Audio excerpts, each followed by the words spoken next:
So I took this short trip to Mombasa, and wow, it was full of amazing things. Like I saw this sea urchin for the very first time in my entire life. I didn't know this thing has spines that move over, but let's go to the next part of the video to show you all the things that I experienced in this trip.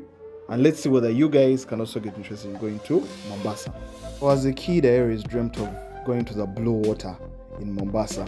And this water is not necessarily blue, but it's like light green, and it's so light green when you get to the extent of the ocean.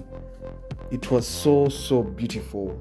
Touching this water made me feel like a kid again. It made me feel like I experienced this dream.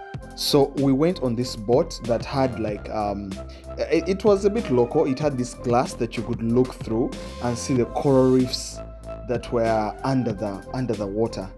And I mean, it was a bit scary because we were scared that this would blow up, but I mean, you would see the rocks. They look like rocks, but they're actually dead animals that become coral reef. And now you'd see these blue small fishes that would swim around the coral reef.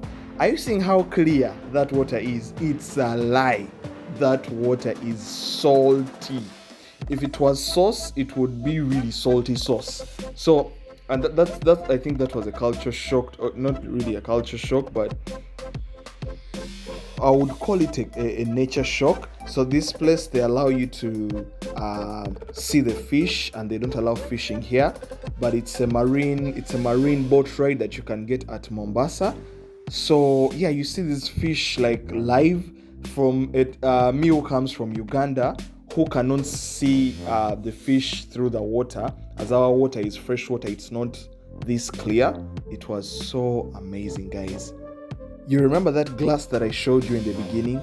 Now when you get to the coral reefs, it's just full of big fish, like, and that's the captain. So he goes under the water and he feeds the fish. Like, he uses chapati. If you guys know what chapati is, if you're white or from another continent, it's like flatbread, basically our own version of flatbread, but you make it with oil. So he uses it to feed the fish, and they like this chapati too much. You can see how they beat it off his hands. So these fish that were under the boat were a bit bigger, and I think you guys will forgive me, but this video is recorded in a funny format. So here the captain was trying to show us how good he is with swimming.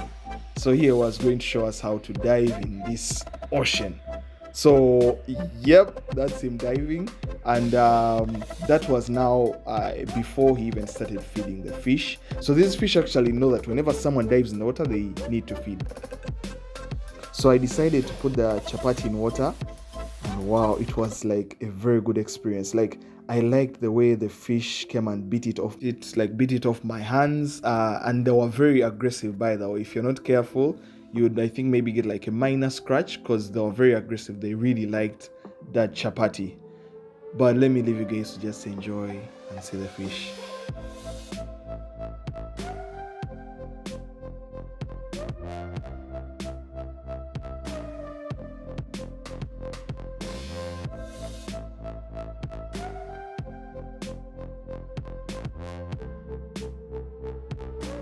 So this part, we went to a place in the ocean, in the middle of the ocean, where like the water was going off a certain part of the middle of the ocean. So this part had clear water. I had never seen clear water like that. So this is a coral reef. I told you guys it's made of basically animals that just keep on adding and adding themselves.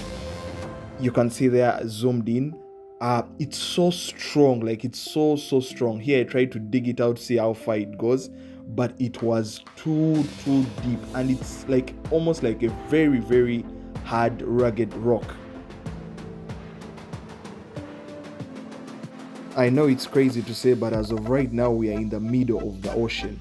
Like, you can see there is the far coast to where the coast is. Like, we are just in the middle. The craziest part about this place was that the water was flowing back into the ocean, so it was literally leaving that island.